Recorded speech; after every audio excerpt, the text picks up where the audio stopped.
Hey everyone, Dave Fish Eat Repeat here, and on today's video I'm going to be showing you a very quick and easy and simple way to dry age fish using only these three things. First thing obviously you need is a beautiful fresh fish. We have some yellowtail kingfish there caught just over 24 hours ago. You're going to need cling wrap, or glad wrap, or alternatively you can use vacuum bags, and you're going to need a lot of paper towels.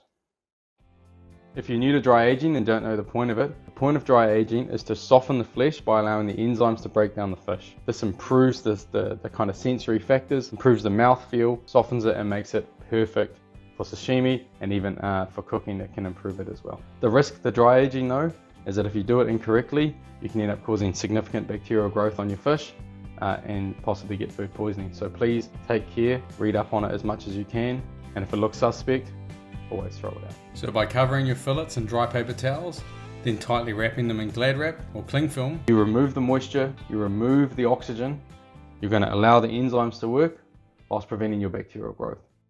Alright, now before you can start dry aging the fish, you actually need to catch the fish and prepare it correctly. So yesterday I went fishing with a good mate Rex and his brother Jack, and we went and caught a yellowtail kingfish.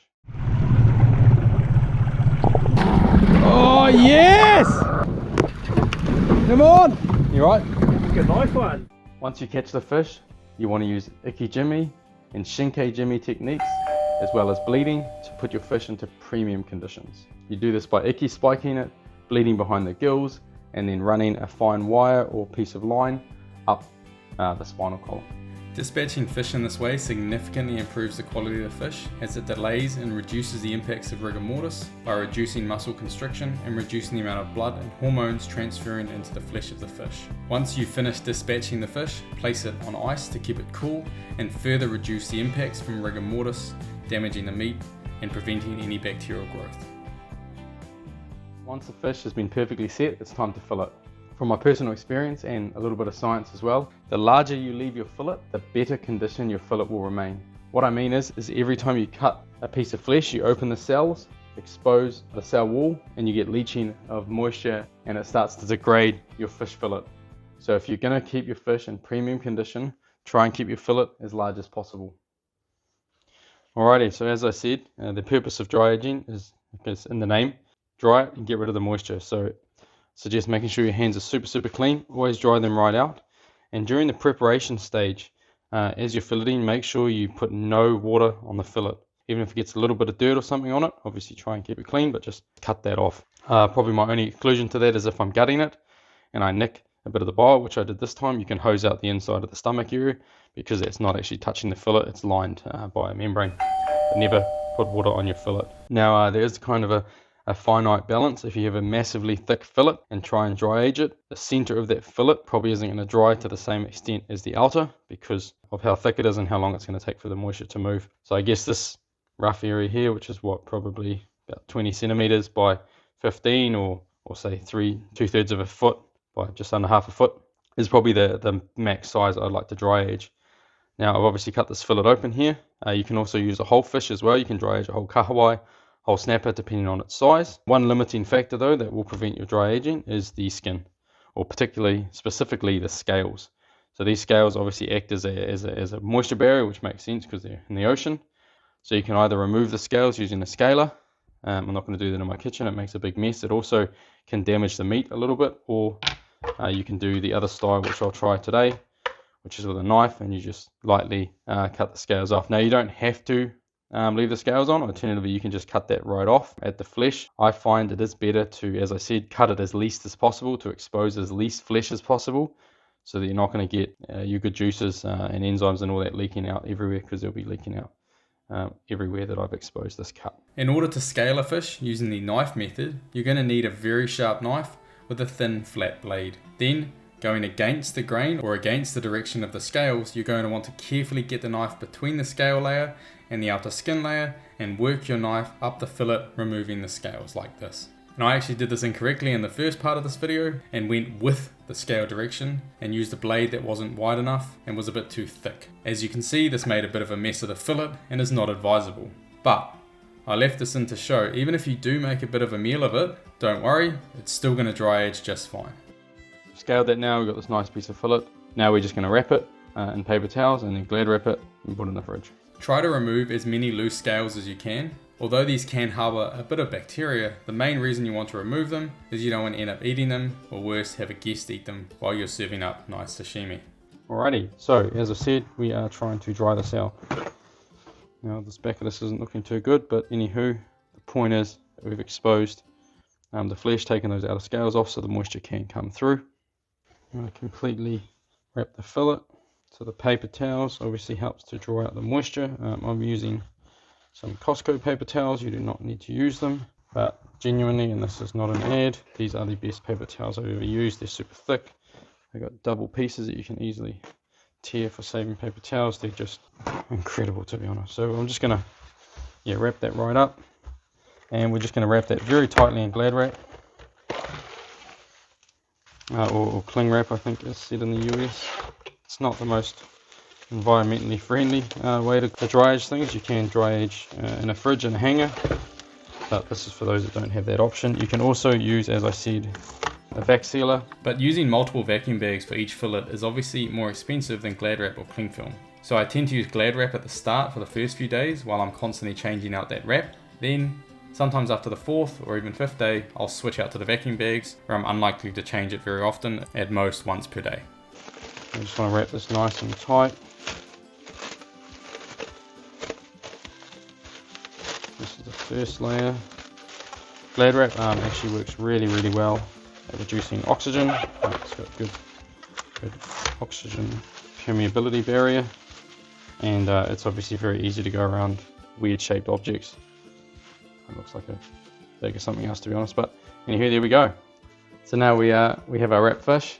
I'm going to put this in the fridge just here, and then first couple of days you're going to be wanting to replace the paper towels, replace that inner Glad wrap at least twice, if not 3 times a day, depending on how much moisture is coming out. This is beautifully hard set, dry looking kingy, so I think I'll easily get away with 2. If it's a more wet starting fish, maybe you got some water on it, maybe you came from the beach, then yeah, you want to be 2 or 3 times to get the majority of that moisture out. And then into your kind of 2nd, 3rd, 4th day, you can go back to just 1 change. And then after about 5 days, it should be beautiful. Even 2 or 3 days, you're going to notice a difference. It's really up to you and your experimentation levels, how far you want to take it. I've actually taken some snapper to 10 days. Unless you really know what you're doing and you've practiced this a lot, I wouldn't personally suggest going that long. It can get risky, but we're going to do this for at least a few days. It's going to be bloody beautiful. Let's get into it. We have a Flex crisper here, which is just sits at 2 degrees and it's super dry. This is a pretty special Samsung fridge that actually has a UVC deodorizing filter. Yeah, you obviously don't need to go that extreme. So we'll put that in there. And we'll wait for around 12 hours to rewrap these fillets. I ended up dry aging a few more fillets as well, including this very fatty, quite rigid belly flap section of the kingfish. Not only so my family could have different sashimi cuts, but so I could show all of you watching the significant difference dry aging makes on different cuts of fish, especially those which may be a bit more tough and a bit more fatty. Later that evening, I rewrapped the standard fillet for the first time. You can see here there's a lot of water taken up in those paper towels, and the fillet itself still looks very moist. Once I'd replaced the paper towel, I still used the same piece of Glad wrap, rewrapped it and put it back in the fridge overnight. Alright guys, it's the next morning. Let's check in on how this fish is going, have a look and then rewrap it. It's the secondary lot I did, which was a bit later, so it's only been wrapped once. So yeah, it's quite a bit of moisture there, and we'll compare that to this piece has been wrapped 2 times. Comparing between the fatty fillet that was wrapped later, you can see there's already considerably less moisture coming out of this standard fillet, where the moisture had only made it to the first layer of the paper towel, rather than soaking right through into the second, like the fatty piece. Just have a look at that quality, unbelievable. Super moist. These are just, yeah, as I said, really good paper towels because they don't stick. Not sponsored, but extremely impressive. Let's have a little sniff. Beautiful, very little smell. Looking good, good texture. Can't see any excess moisture there. Yeah, awesome. Rewrap this back in the fridge, and yeah, just keep continuing this process. I'll do it again tonight around about 6 o'clock. And just to visually kind of show you the difference of what it looks like. This is the one I've still got to rewrap. You can see moisture will come in there. That paper towel's kind of gone clear, and a new paper towel, nice and white. So if you're going to kind of achieve this after a few days, you're right on the money. Alrighty, she's been 24 hours. So here we have our 3 wrapped pieces of kingfish. You can see this smaller piece is looking like it's got less moisture, which would make sense because it's thinner. Probably would have extracted quite a bit. And then our thicker pieces, this one being the one that was wrapped first, had a little bit of moisture there. And then this one that was wrapped later, so one less wrapped. See, still a bit of moisture there, so you can see that makes quite a difference the longer it's wrapped. And just another tip, when you're wrapping these fillets, you want to be careful that you haven't left any pieces of open flesh touching together, which will trap moisture and allow that bacteria to grow. In this case, I made sure to stuff some paper towel up into this crevice here to make sure all parts of this fillet were still drying out.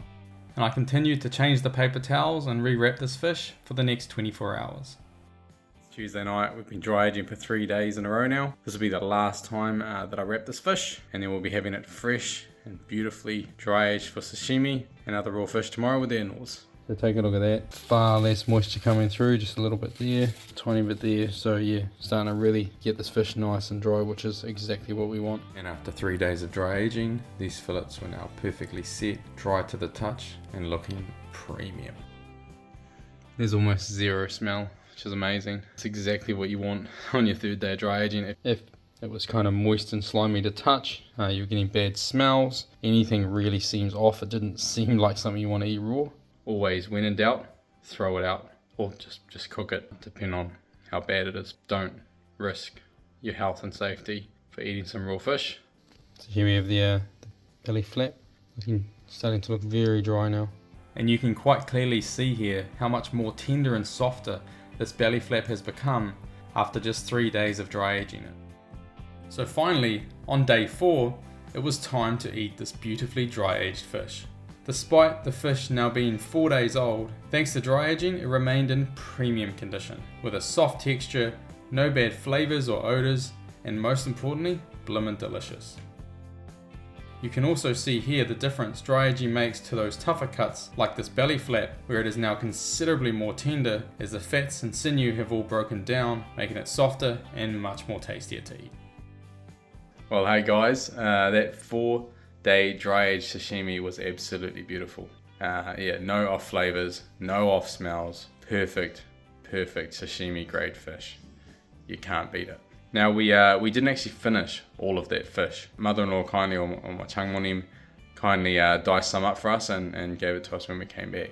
I decided I'd deliberately leave a couple of pieces just in the fridge to show you guys what happens when you actually store fish incorrectly. And when I refer to incorrectly storing fish, I'm talking specifically around if you were trying to dry age it. Obviously, you can store fresh fish in a container for a couple of days, no worries. But if you're not storing it correctly during dry aging, it can quickly go pear-shaped. So here we have some fish that was just kept in some Glad wrap inside a container. It started getting a lot wetter. You can see there's like a slime layer or a slick. It's a bit kind of sticky and wet. That's actually a biofilm from bacteria sitting on the fish. It's only been 2 days after the dry age when there was no bad smell.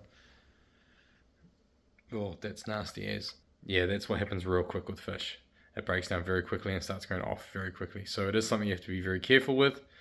Do take care when dry aging. As always when it comes to eating food, if in doubt, throw it out. Thanks so much for watching this dry age tutorial. I hope it's been enjoyable and I hope you've learned something. If you like what you see and you haven't subscribed already, please make sure you hit the like button, leave us a subscribe, and let me know in the comments what you think. If you're interested in watching more of my fishing tutorials, you can check them out here. And if you want to see lots of my catch and cooks, where we use the dry age process, as well as plenty of other ways to eat and cook good fish and game, you can see them here. Thanks very much.